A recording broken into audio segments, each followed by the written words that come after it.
Merci de nous rejoindre pour la dernière ligne droite de cette édition du Train d'Audace avec nos invités en plateau. Ce matin, nous parlons de la fin d'année et inflation. Le laxisme du gouvernement ou alors le gouvernement laxiste, c'est l'interrogation de ce matin. Vous êtes nombreux à faire le constat de cette inflation, d'abord à partir du panier de la ménagère et même dans d'autres secteurs d'activité. On parle des cimenteries qui ont unilatéralement, c'est ce qu'a en tout cas fait savoir le gouvernement, décidé d'augmenter le prix de leurs différents produits. Maître Joseph Koulbeliga, bonjour. Oui, bonjour. Je voudrais dire bonjour à tous vos milliers d'auditeurs, à vos techniciens, à vous-même et naturellement à celles avec qui je partage ce plateau ce matin. Merci à vous, Maître Joseph Claude Biliga. Vous êtes communicant du Rassemblement démocratique du peuple camerounais, avocat instruit barreau du Cameroun depuis des décennies. Ça, c'est connu.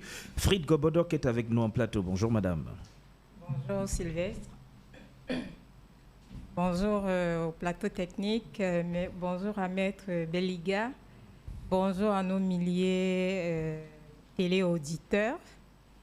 Je profite de l'occasion pour inviter ceux qui sont du côté de Yaoundé à aller se diriger pour la dédicace du fédéralisme communautaire. À l'ouvrage de l'honorable Cabral. C'est mercredi aujourd'hui, c'est vrai.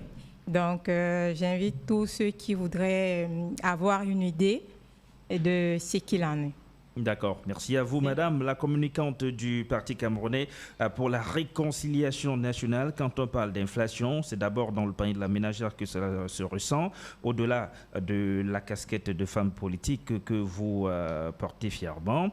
Madame, quel est le constat que vous faites en cette fin d'année dans votre panier?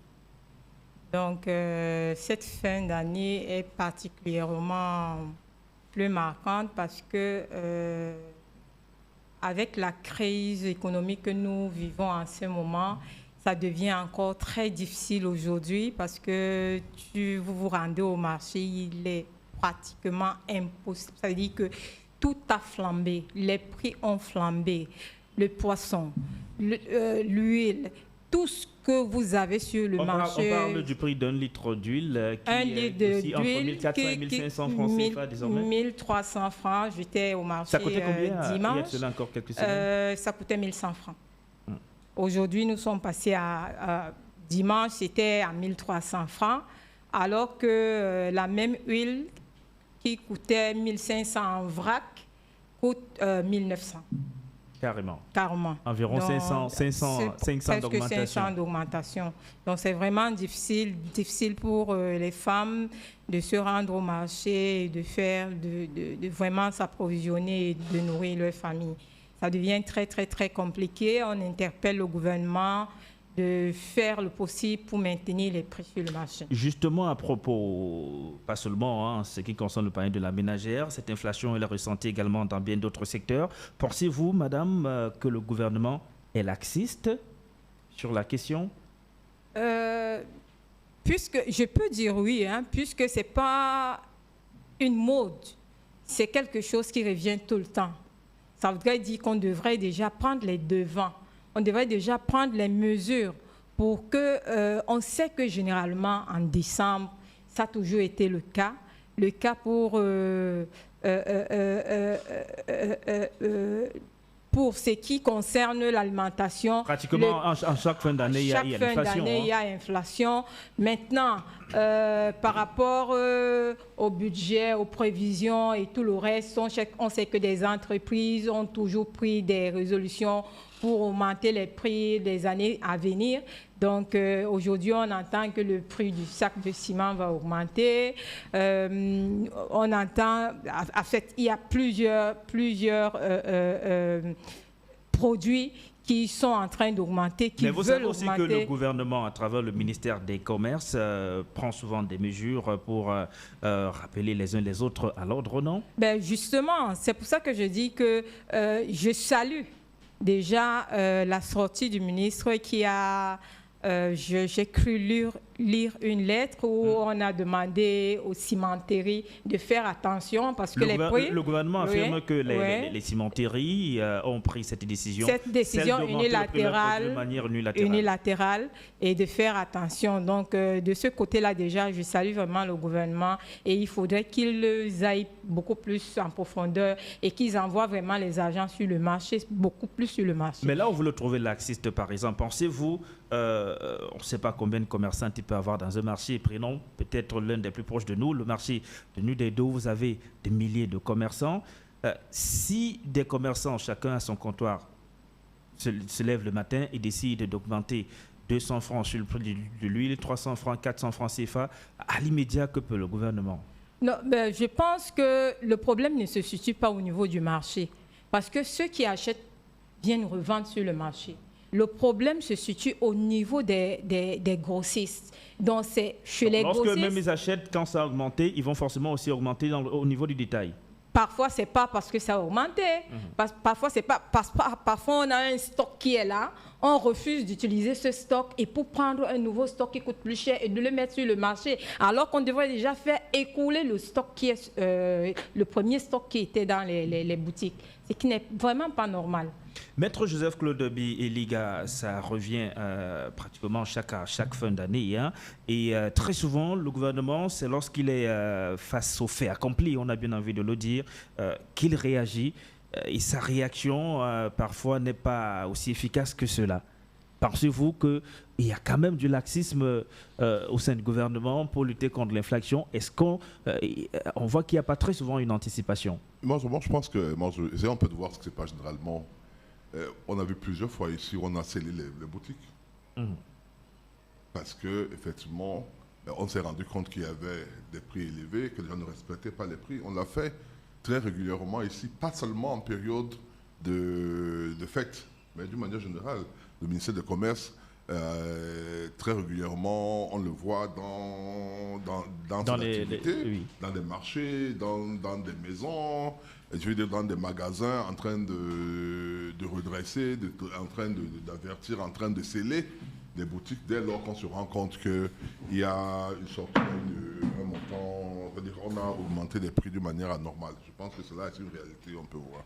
Maintenant, lorsqu'on est en période de cette augmentation aujourd'hui, peut se justifier par deux faits. Première chose que j'appelle la loi du marché.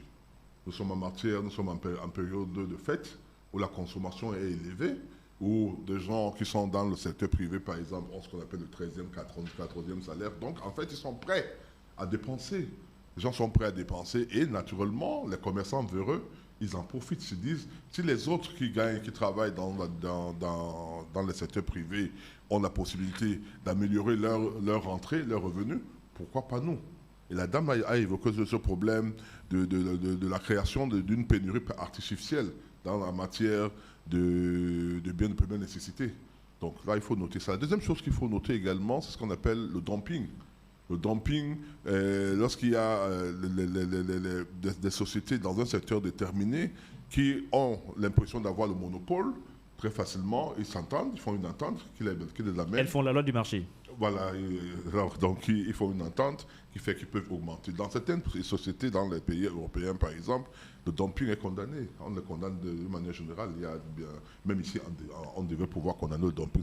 Justement, c'est à ce niveau parfois que certains voient un laxisme des pouvoirs publics qui se limite à un simple communiqué comme celui du ministre du Commerce à l'endroit des cimenteries. Je ne pense pas que ça va se limiter. Maintenant, je ne défends pas les cimenteries, mais je note quand même que lorsque vous suivez l'actualité, vous comprenez qu'il y a un problème au niveau des clinkers. Le clinker qui est une matière qui intervient dans la fabrication du ciment. Il faut noter que ce n'est pas seulement le ciment qui a augmenté, même les fers ont augmenté. Et là, on se rappelle que le Covid a eu un impact négatif sur le commerce, sur le transport maritime. Parce que la plupart des choses que nous utilisons ici sont transportées d'une manière par la mer, à travers les conteneurs et autres. Or, il s'est trouvé qu'à un moment donné, en Chine, par exemple, il y a beaucoup de conteneurs qui sont restés pendant longtemps au niveau du port, sans être acheminés dans les différents pays où devaient être acheminés. Et cela pose donc une pénurie au niveau des pays. La deuxième chose, c'est que ça fait monter le prix Parce que lorsque les conteneurs sont stationnés, il y a l'assurance tarif, il y a beaucoup d'autres choses qui font que ça coûte plus cher. Et lorsque ça arrive sur le consommateur définitif, le montant est élevé. J'essaie d'expliquer ça comme ça, je ne suis pas économiste, mais j'essaie d'expliquer en me disant, ça peut être ça. Maintenant, quel est le rôle du gouvernement? Première chose, c'est que je vais un peu faire je vais un peu dévier un peu du sujet légèrement. Les gens ont souvent dit, oui, on a fermé telle entreprise, on a fermé. Je leur ai dit, l'État n'a pas vocation à être commerçant ou à être industriel. Le rôle de l'État, c'est de réguler à travers un certain nombre de textes, un certain nombre de lois qu'on prend l'activité commerciale ou industrielle. C'est ce qu'il faut expliquer. Donc l'État ne peut intervenir que lorsqu'il n'a pas d'autre choix. C'est-à-dire lorsque l'État crée une société dans le cadre de services publics, on a vu la SINEC et autres, mais ce n'est pas le rôle de l'État. Mais maître, parlant justement de la loi, cette loi impose dans les secteurs de consommation que la hausse des prix soit faite de manière concertée entre le gouvernement et les acteurs de ce secteur-là. Mais lorsqu'il y a cette récurrence d'une unilatéralité dans l'augmentation de ces prix, on ne peut pas évoquer le laxisme de l'État à ce moment-là. L'État doit jouer son rôle, mais en sachant que, même en jouant son rôle, l'État marche sur les œufs. Je vous donne un exemple simple. Je crois qu'on a annulé ou reporté le Cameroun Business, je ne sais pas quoi, qui devait avoir lieu.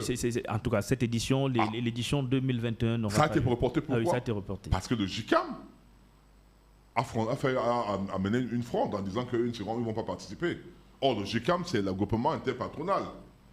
Donc, l'État n'est pas le tout puissant, puisqu'il y a les organisations associatives, comme le GICAM professionnel, qui ont un rôle important et qui peuvent entre guillemets, faire marcher l'État.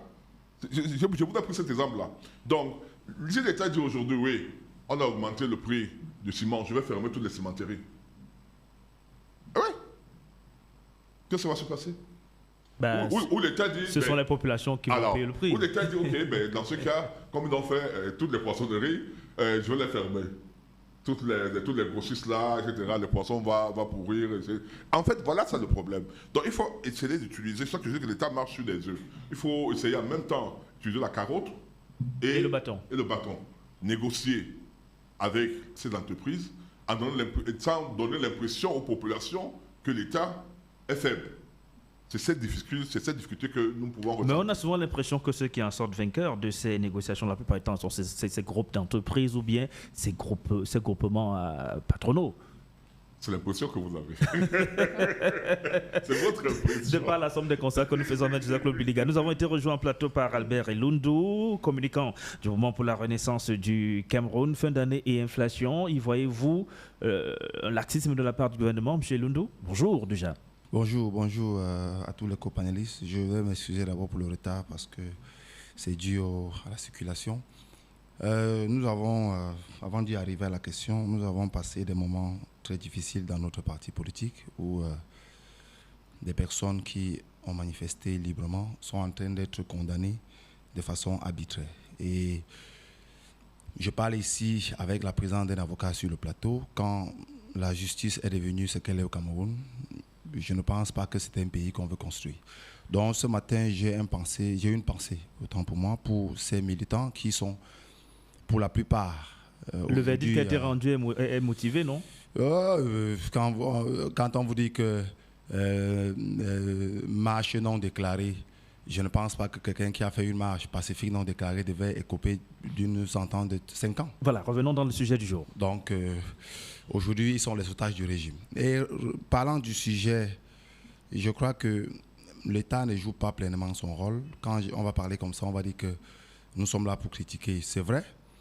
L'État devrait être celui-là qui régule, parce que c'est un État protecteur. Mais aujourd'hui, on se rend compte qu'au Cameroun, les produits alimentaires au quotidien, il y a une certaine inflation qui ne dit pas son nom. Et tout ça, c'est au vu et au su de ceux qui devraient jouer le rôle de police derrière ces sociétés-là.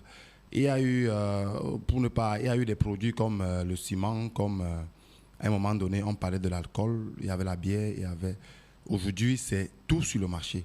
Alors, mais Maître Claude Biliga a évoqué tout à l'heure la délicatesse de la démarche qu'il faut parfois entreprendre, vu quand même le poids qu'il faut reconnaître qu'ont ces organisations de patronat. Ce n'est pas seulement au Cameroun, même en France, le gouvernement très souvent se plie à certaines exigences du MEDEF. Oui, je suis d'accord. Mais aujourd'hui, on ne peut pas accepter que cela se passe de façon régulière au Cameroun. Regardez, je vais vous prendre un exemple sur les denrées alimentaires. Vous allez voir l'huile peut-être Mayor. À moins de 10 ans, l'huile est passée de 700 francs. On va dire qu'on ne va pas faire une fixation. Voilà. Donc, l'huile est passée de 700 francs à 1400. Vous allez voir, c'est même chose, le savon, tout est, avec que tous les produits sur le marché sont en train de grimper. Et une fois, j'avais écouté le ministre du Commerce, il avait dit que personne ne devrait excéder certains montants parce qu'il avait dit qu'il a rencontré les responsables des cimenteries. Mais aujourd'hui, on se rend compte que rien n'a changé. Et comme ça se dit parfois au quotidien, on dit que, parce que vous savez, nous on parle de ce qu'on entend au quartier. Et le gros français, parfois sur le plateau, ne change rien sur ce qui se passe dans les quartiers. On dit parfois le ministre du Commerce, il n'est pas là parce qu'il se soucie du peuple. Lorsqu'on lui dit, lorsqu'il constate, parce que nombreuses sont ces sociétés-là qui augmentent même le prix sans même l'aval du ministère du Commerce. Donc, ils se concertent chez eux. Ils créent même parfois eux-mêmes les pénuries, ces entreprises. Et après, une fois, quand ça revient, c'est l'augmentation du prix. Et lorsque le ministre arrive auprès de ces opérateurs,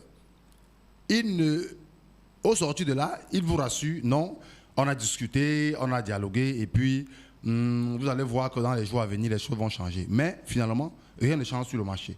Donc on se rend compte aujourd'hui qu'on ne sait pas si l'État du Cameroun se soucie vraiment de sa population. Nous voici à une veille de fête. Tout a augmenté sur le marché.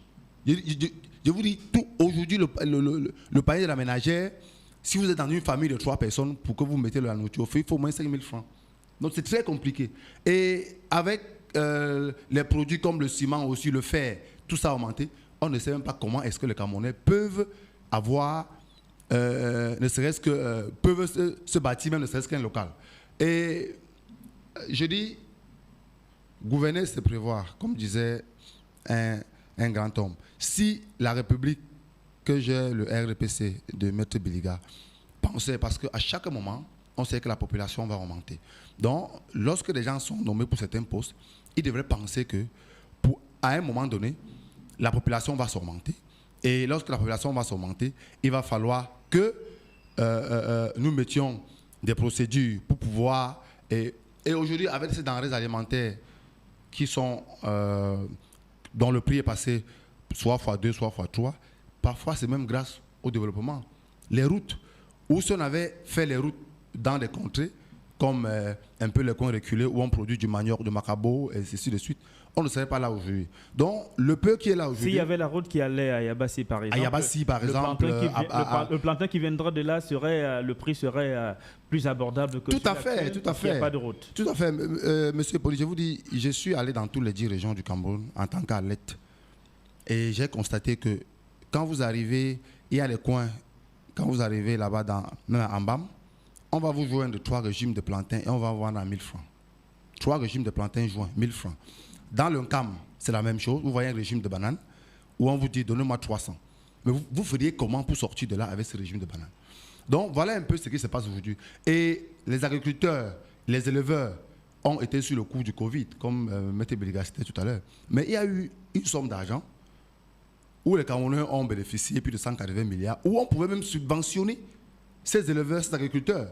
Mais la plupart, le Covid a fait à ce qu'ils ont été contraints soit d'arrêter, soit de diminuer leur production. Mais quand l'argent est arrivé au Cameroun, on en a pris cet argent et on a fait autre chose avec. Donc moi je dis, aujourd'hui nous nous trouvons dans cette situation, c'est la mauvaise gestion, c'est la mauvaise gouvernance du système RDPC.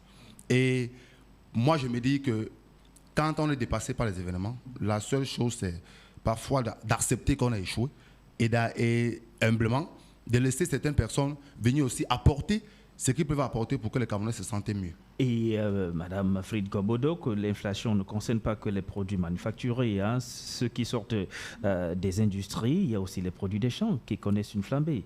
la tomate, les légumes, etc., etc. Là, le gouvernement arbitre comment à ce niveau? Justement, c'est de ça que nous sommes en train de parler depuis le matin. C'est peut-être la conséquence de ce que affirme Albert Elund, puisque ces produits des champs, généralement, viennent des zones enclavées. Des zones enclavées et généralement, les le coût du transport est élevé. Pourquoi le coût du transport devient élevé seulement au mois de décembre? Seulement au moment où les populations auront plus besoin de ces Allemands. C'est quelque chose que Maître Kolbigal a dit, il a parlé des commerçants véreux. Et justement, c'est une opportunité. Je ne comprends vraiment pas. Celle de la célébration des fêtes de fin d'année. Pourquoi on n'envoie pas, par exemple, les contrôleurs de prix sur le marché de Sandaga, où on va trouver un cajot de tomates de 4 500 aujourd'hui qui revient à 12 000 francs. Comment est-ce qu'on explique ça? Le commerçant qui vous le vend là-bas, il va vous dire quoi? Que pour aller le prendre dans une zone enclavée dans le Noun, ça lui a coûté 2 fois le transport habituel. Parce que là-bas aussi, on a rajouté quelque chose au transport parce que c'est la période de la célébration des fêtes de fin d'année. Non, je pense qu'il faudrait vraiment apporter quelque chose dans le contrôle des prix. Parce que si l'État s'ingérait réellement dans cette histoire, parce que les voitures qui prennent la tomate en bourse, c'est les mêmes voitures qui les amènent au marché Sandaga. Ces voitures sont là. Comment est-ce que ça s'explique qu'un cajot de tomates passe de 4 500 à 12 000 à 9 000 francs? Ça ne s'explique pas. Mais ils le font pourquoi? Et ce même cajot de tomates, quand vous partez à 6 heures, quand vous arrivez à 11 heures, c'est plus le même prix. Les prix commencent à chuter. Les prix commencent à chuter tout simplement parce qu'il n'y a plus de gens qui achètent. Des revendeurs sont déjà passés, elles ont acheté, elles sont sur le marché. Celles qui sont... la ménagère est obligée, puisqu'elle ne peut pas aller à Sandaga acheter un cajot. Mais là, vous voyez qu'on fait plus face à ce moment-là l'opportunisme des commerçants, non? Oui, mais c'est pour ça que nous interpellons. Je continue à dire que nous interpellons le gouvernement, le ministre du Commerce, à envoyer ces éléments sur le champ. Dernièrement, j'étais dans un restaurant et j'ai vu des agents de contrôle de prix entrer dans ce restaurant. Je me suis posé la question, mais attendez. S'ils existent. Qu'est-ce qu'on fait? Quel est le prix qu'on contrôle dans un restaurant où on achète au marché? On vous dit que ce plat-ci est plus cher. C'est par rapport à quoi? Est-ce que allez sur le marché, on vous attend sur le marché. C'est là où il faut faire le contrôle de prix pour que même au restaurant, les prix baissent. Ce n'est pas les restaurants qui nous importent plus. C'est le marché qui nous importe. Parce que ceux qui vont au restaurant sont ceux qui se sentent bien. Ceux qui ont des moyens vont sur le marché. C'est pratiquement la majorité de la population qui va sur le marché et achète parce que vous allez trouver un plat peut-être qui coûte le moins cher dans un restaurant sénégalais à 1 000 francs. Vous avez 3-4 personnes à la maison qu'il faut nourrir le midi, à midi et le soir. Comment est-ce que vous allez faire ça? Donc, la majorité de la population va sur le marché. C'est là-bas qu'il faut le faire. Ce n'est pas dans les restaurants. C'est pour ça que j'ai dit qu'il faut le faire en amont. Il faut le faire en amont et frapper vraiment. Quand M. Biliga disait tout à l'heure si, par exemple, le gouvernement commence à fermer, moi, je ne pense pas il faut comprendre justement ce qu'il y a comme problème. Pourquoi est-ce que les prix flambent? Et trouver des solutions pour que ces prix ne flambent pas. Maintenant, quand par exemple le produit manufacturé, il y a des subventions. L'État, pour que la population ne porte pas cette charge, parce que dans tout ce qu'on fait, je me dis généralement, on ne pense pas au bas peuple. Dans toutes les mesures, les décisions que le gouvernement tente toujours à prendre, c'est qu'on regarde la classe moyenne ou alors la classe la plus riche et puis on prend des décisions sans toutefois s'en soucier de la basse classe. Et c'est la basse classe qui souffre, c'est elle qui écope de taux. Donc, il faudrait vraiment faire quelque chose. Le gouvernement doit se mettre à la place de la basse classe en prenant ces décisions. Donc vous pensez le pain de la canne aujourd'hui coûte 10 000 francs, alors que le pain de la journée internationale de la femme coûte, je crois, c'est 6 000 ou 6 500 donc francs. vous pensez... Ça ne s'explique pas parce qu'on s'est dit que ce sont des ministres qui vont acheter ces pagnes, parce qu'on s'est dit que ce sont les députés, ce sont, je ne sais pas, les sénateurs, ce sont des directeurs de société. Donc vous pensez... On a oublié que ce même pagne, moi-même j'ai envie d'acheter ce pagne, mais je n'ai pas ces 10 000 francs pour les acheter. Donc vous pensez que quelqu'un, entre guillemets, de la haute classe n'est pas préoccupé quand il va chercher sa baguette de pain, il se rend compte qu'elle n'est plus au même prix qu'il a acheté lorsqu'il y était hier? Vous pensez qu'il n'en est pas préoccupé? Non, je ne pense pas qu'il soit... L'inflation, c'est pour tout le monde, non? Parce que tout le monde veut faire l'économie et davantage ceux qui sont de la haute classe. Hein? Mais attendez, je vais vous dire que c'est ceux qui sont de la haute classe généralement qui prennent ces décisions. Et quand ils prennent ces décisions, ils regardent leur porte-monnaie. Et on s'est dit que, bon, de toutes les façons, ça entre. On ne perd rien là-dedans, quel qu'en soit le prix qu'on va mettre sur... Maître Joseph-Claude Bédéga, le GICAM pose un problème principal sur la table depuis un moment, celui de la rigidité de la fiscalité. Les organisations patronales estiment que chaque année, le gouvernement vise davantage, rend davantage rigoureuse la fiscalité, et le gouvernement, dans cette posture, se sent peut-être affaibli dans les négociations face à ces organisations patronales, puisque aujourd'hui, il est difficile d'assouplir la fiscalité. Vous évoquerez certainement tout à l'heure tout ce qu'on a comme conflit au Cameroun qui nécessite beaucoup d'argent, et c'est avec des impositions fiscales que, bien évidemment, le gouvernement peut avoir de l'argent pour apporter des solutions aux différentes préoccupations, non? Vous avez répondu à la question. Aussi simple que ça. Or, aucun peuple, aucun gouvernement ne peut vouloir asphyxier son peuple. Parce qu'on dit trop de fiscalité, trop d'impôts, tu l'impôt. Nécessairement. Donc, lorsqu'on y arrive, c'est nécessairement parce qu'on est contraint d'y arriver. Contraint d'y arriver à travers le fait que les caisses sont par exemple vides. Elles sont vides parce qu'il y a de l'engagement qu'il faut tenir, notamment la guerre, qui coûte énormément cher. Il faut le noter. Et notez que dans aucun pays au monde, la fiscalité est acceptée. C'est-à-dire à tout moment, vous allez voir qu'il y a des conflits, des mouvements sociaux, lorsque on essaye d'augmenter, de chercher des niches fiscales pour pouvoir imposer. On a vu beaucoup de ces réalités d'être en France, ou même aux États-Unis, etc., où on accuse par exemple le gouvernement, on accusait le gouvernement que Biden a remplacé, donc qu'on appelle encore Trump, de vouloir favoriser par exemple les riches au niveau de l'impôt. Donc tout ça, c'est un problème qui est réel. Il est réel. La seule chose qu'on peut demander au gouvernement, c'est d'essayer de limiter autant que faire se peut à travers la baisse du train de vie de l'État. Parce que là également, c'est un problème. C'est-à-dire qu'il y a quand même le train de vie de l'État qui est, en notre sens, assez élevé. Accentuer la lutte contre la corruption et les détournements aussi. Parce qu'il y a beaucoup d'argent détourné aussi. Il y a qu'on peut recourir effectivement dans ce domaine-là, c'est-à-dire accentuer le détournement contre la corruption, diminuer le train de vie de l'État. Cela permet qu'au niveau de la fiscalité, on la diminue aussi. Vous avez suivi le débat qui se porte aujourd'hui au niveau des tontines et autres. On a beau expliquer aux gens qu'en fait, on n'impose pas la tontine. C'est-à-dire qu'il n'y a pas la tontine en tant que structure n'est pas imposable, n'est pas imposée même d'ailleurs. Mais il y a une structure, c'est-à-dire qu'ils ont expliqué ça, hein. Je crois que c'est pour expliquer qu'en fait, c'est pas contrairement à ce que les gens disent, c'est pas la tontine. Mais ce qui est sûr, c'est que l'État a besoin d'argent et l'État cherche de l'argent.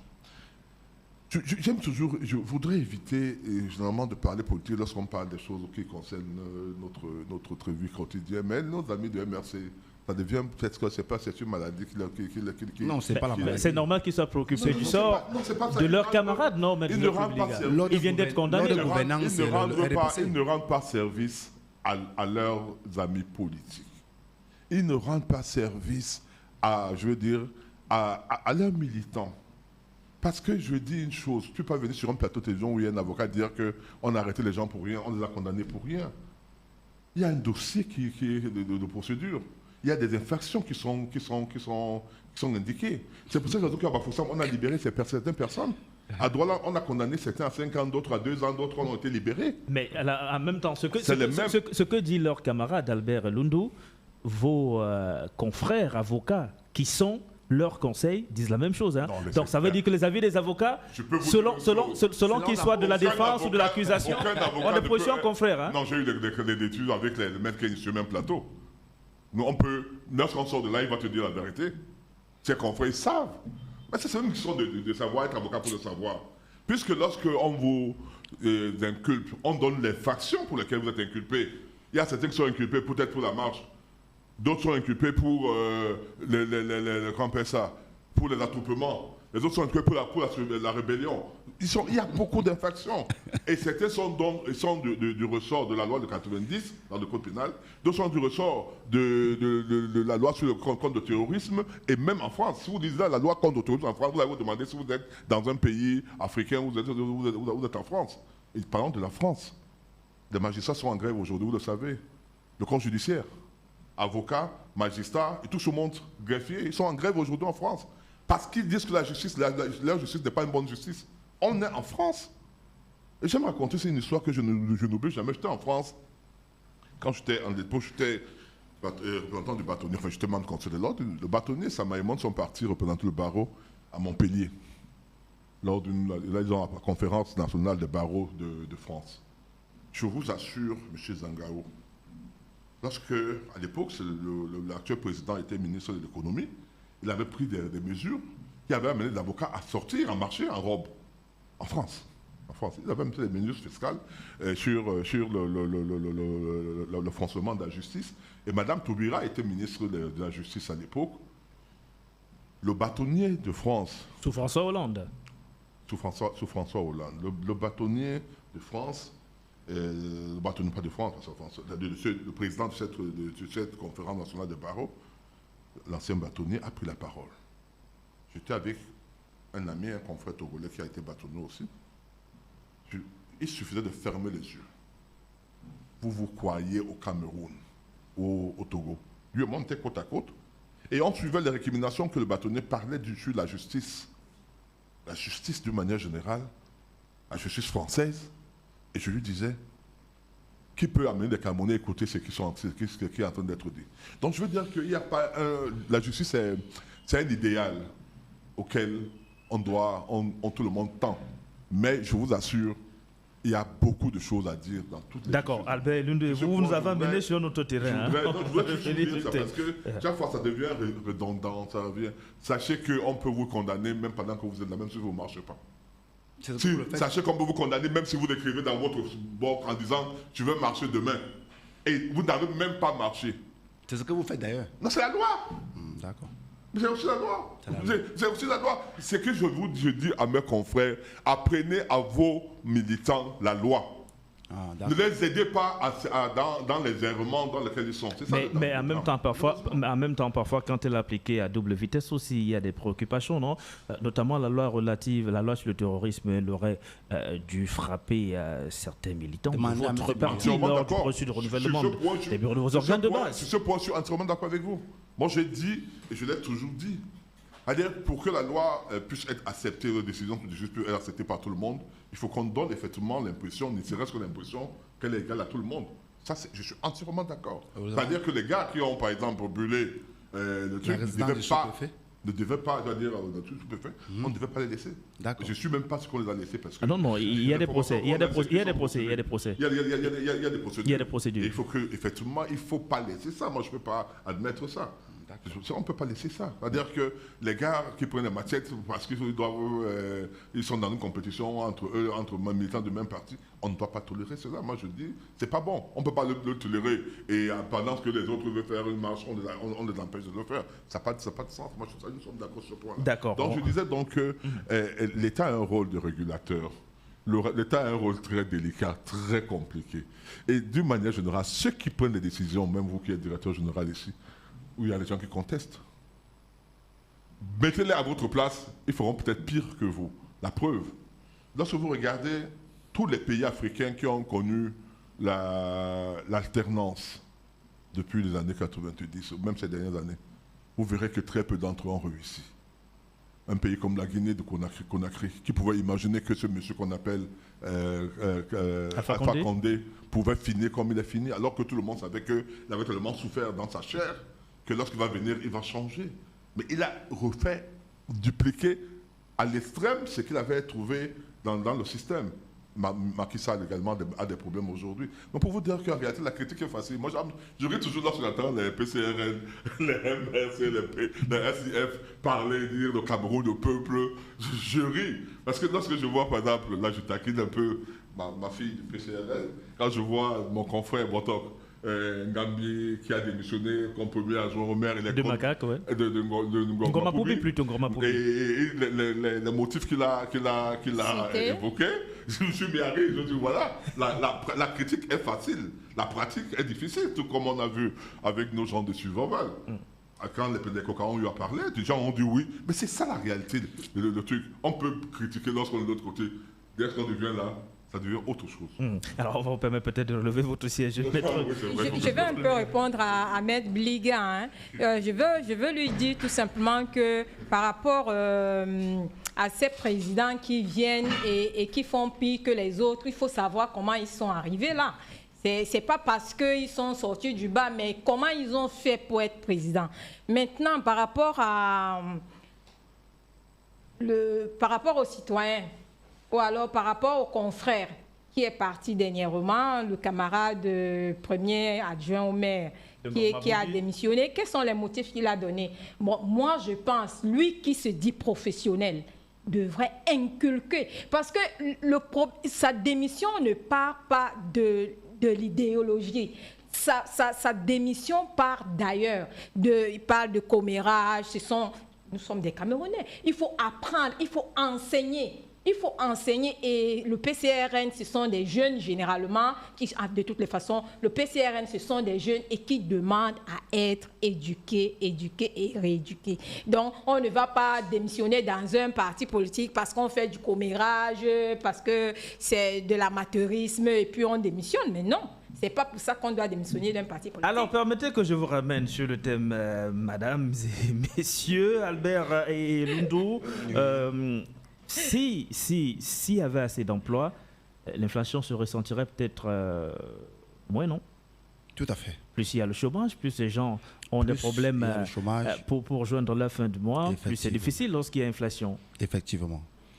Vous voyez, j'ai toujours dit que ce qui se passe d'ailleurs aujourd'hui, on ne peut pas épargner le RDPC, parce que ce sont eux qui sont à la manette. Donc, M. Biliga ne pense pas que... je ne viens pas ici faire un débat sur le RDPC. Il y a un gouvernement, il y a un parti qui est le RDPC, après il y a un gouvernement. Donc, le gouvernement est en majorité RDPC. Ce sont eux qui décident. Et si aujourd'hui, pour revenir à votre question, si en 40 ans d'existence, ils avaient donné un peu d'emploi aux Camerounais, je dis un peu, même pas d'emploi décent, parce qu'on ne parlait même pas d'emploi décent au Cameroun, je dis un peu d'emploi, les Camerounais ne seront pas aujourd'hui en train de souffrir comme ils sont en train de faire aujourd'hui. Les Camerounais vivent le jour. Ça veut dire vente à la sauvette, les mototaxis, que même leur champion a dit que c'était un métier, à des brouilladises du quartier. Et à ce niveau même là, on vient encore les appuyer avec les impôts, avec la mairie et tout et consort. Voilà ce qui dérange. Parce que quand vous voyez aujourd'hui un jeune qui se lançait peut-être à la vente à la suvette, ou bien qui est en train de vendre ses tomates dans un marché, et qui non seulement n'a même pas l'emplacement fixe, mais qui doit se retrouver en train de payer des tickets de marché, qui doit reverser une somme à la commune. Parfois, ils sont obligés d'adopter ce genre de comportement, c'est-à-dire d'augmenter le prix. Et le rôle de l'État, j'ai dit ici, le ministère du Commerce ne joue pas son rôle.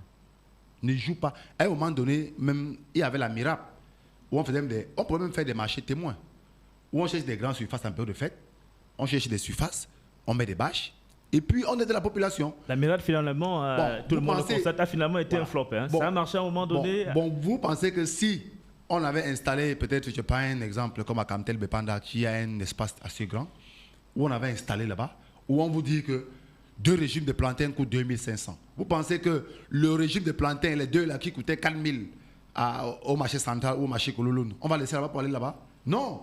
Les populations vont ruer vers ces marchés. Ils vont se procurer. Donc l'État pouvait, à un moment donné, en période de fête comme ça, subventionner, chercher les agriculteurs, les éleveurs qui sont dans les bas-fonds, les ramener, transporter les poulets. Alors on verse là, on vous dit poulet de 2500. Ça va empêcher ces commerçants véreux dont parlait Maître Béliga de continuer à faire ce qu'ils sont en train de faire sur le terrain. Ça, c'est le rôle des ministères du commerce qui doit faire pour que la population se sente mieux dans un pays normal. Maintenant, s'ils ne sont pas capables de faire ça, ils devraient, pendant les périodes de fête comme ça, penser que, parce que la fête n'est pas une maladie, on sait que la période de fête va arriver. On devrait au préalable gérer, comme vous avez vu, il a parlé du Cameroun Business Forum qui a échoué parce que ceux qu'on appelle le patronat. Le patronat qui sont ceux qui produisent la richesse, ils ont boycotté. Ils boycottent parce qu'ils disent qu'ils se sentent acculés par l'État. Par l'État au niveau des impôts. Par une forte fiscalité. Hein? Voilà. Bon, et quand ceux qui produisent la richesse vous disent qu'ils sont asphyxiés, vous pensez que le bas peuple va faire comment? On va mourir. Si ceux qui produisent la richesse vous disent qu'on souffre dans notre chair, vous pensez que c'est l'homme qui va vivre? Non, je ne peux pas vivre. Donc, à ce niveau-là, on comprend déjà à quel niveau la situation, elle est délicate. Et aujourd'hui, avec la façon de faire des dirigeants, je ne peux pas m'en parler au Cameroun. Je ne peux jamais parler sans indexer le RDPC. Parce que ceux qui viennent là, qui sont nommés, c'est une concertation de leur champion. C'est M. Biya qui a nommé. M. Biya est là parce que, comme on dit, le peuple l'a élu. Mais le peuple n'a pas mandaté le ministre du Commerce. C'est M. Biya qui l'a nommé. Mais une fois qu'on se rend compte qu'il n'arrive même pas à gérer. Une fois, j'ai vu des magasins de riz stockés ici à Douala où ça a même fait écouler les murs parce que les riz étaient stockés.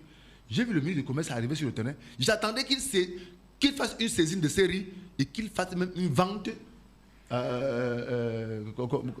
aux enchères. Voilà. Je crois que c'était comme ça qu'on trouve 1000 sacs de riz, 5000 sacs de riz dans une entreprise qui est stockée pour attendre les périodes, pour faire les inflations. Si on saisit ça et qu'on vend aux enchères, ils ne pourront plus. Mais il y a des procédures en tout. Voilà. Donc aujourd'hui, on se rend compte que le ciment a augmenté, tout a augmenté sur le terrain. Ça, c'est pour que la population meure davantage. Et ceux qui sont de l'autre côté, je les appelle comme ça, de l'autre côté de la rue, parce qu'ils ont leur argent. Ils savent comment ils font pour avoir leur argent. Ils ne souffrent de rien. Vous pensez que si on dit qu'une baguette de pain coûte 1000 francs, ça peut déranger à un monsieur comme le directeur du port autonome? Mettez-moi à 2000 francs. Il va acheter. Il a besoin lui aussi de faire des économies. Hein. Maître a besoin de faire des économies comme vous, comme moi, comme tout le monde. C'est normal. Mais Maître Béliga aujourd'hui peut s'acheter. Permettez que comme le professeur. Ah oui, permettez. On va marquer une courte pause. Plateau, je vous donne la parole à Friede Gomodok pour sortir. Ensuite sera Maître Joseph Claude Biliga. Le chômage y est pour beaucoup, hein? Oui, le chômage est pour beaucoup aussi. Mais ce que je veux dire, c'est que les impôts aussi en sont trop. Tout à l'heure, on disait on avait beaucoup de besoins, on a des guerres à gauche et à droite et il faut augmenter la fiscalité. Je dis non, il ne faut pas augmenter la fiscalité parce qu'on doit gérer. L'État va chercher l'argent. Parce qu'on doit gérer, il faut gérer la guerre. Il faut qu'on arrête cette guerre qui a déjà trop mis long. Il faudrait qu'on arrête cette guerre et qu'on essaye de voir la faisabilité par rapport aux impôts. Vraiment, que cette histoire d'impôts de chaque année, il faut augmenter, il faut visser, c'est pas bon. Parce que trop d'impôts tue d'impôts. Vous allez vous rendre compte que beaucoup d'entreprises ne vont même plus payer ces impôts. Et quand ceux qui viennent contrôler ces impôts, on vous donne un peu et puis vous fermez les yeux, ça entre dans sa poche au lieu que ça aille. Et puis, les gens ne sont pas contents de payer les impôts parce qu'ils ne savent pas à quoi ça sert. Ça sert à quoi? Pourquoi je paye les impôts? C'est pour faire quoi? On a des stades aujourd'hui. On a des stades de football aujourd'hui parmi les plus beaux au monde. Est-ce que c'est l'argent? C'est l'argent du contribuable qui construit ce stade. On a prêté l'argent pour Oui, mais c'est le contribuable qui va rembourser. Mais justement, c'est ça ne sortira pas de la poche du ministre des Sports ou des Finances. Je suis en train de dire qu'on va prêter l'argent pour imposer aux contribuables de payer cet argent. C'est pas ce qui doit se faire. Ça reste un héritage des Camerounais, non? On doit apprendre aux contribuables de produire, de contribuer et de créer des stades, pas de faire le contraire. Donc, on ne doit pas prêter de l'argent, mais on doit travailler avec ce que nous avons. Parce que quand on prête, ça devient une obligation. On doit payer coûte que coûte et on a des délais. Et par rapport à ces délais, il faut visser et c'est la population qui en souffre. Maître Joseph-Claude Biliga, n'est-ce pas, même si c'est pertinent, pas ça semble, c'est pertinent, ce rapport de force gouvernement, opérateur et économique, même si le poids le plus fort revient toujours à l'État, au gouvernement, mais est-ce qu'il ne se dégage pas aussi parfois comme du chantage de la part des opérateurs économiques? Là, par exemple, beaucoup d'entre eux ont décidé d'arrêter les importations, certains ont ramé à contre-courant, même s'ils n'importent pas, ça leur fait des manques à gagner, non? Le gouvernement doit aussi pouvoir surfer là-dessus, non? Bien sûr, moi je dis, et c'est ça, l'application de principe, je veux dire, de la politique du président Biya, le libéralisme communautaire. Il y a un volet qui dit libéralisme ressemble au capitalisme. C'est-à-dire qu'on laisse aux personnes l'initiative de créer de la richesse. Mais cette création de richesse ne doit pas être une création sauvage. C'est-à-dire que lorsqu'on a créé les richesses, au lieu de commencer à envoyer de l'argent à l'étranger, par exemple, etc., il faut pouvoir tenir compte du fait qu'il y a la population qui doit en profiter. Donc, on crée de la richesse, mais au profit de la population. C'est qu'on parle, par exemple, de la responsabilité sociétale des entreprises.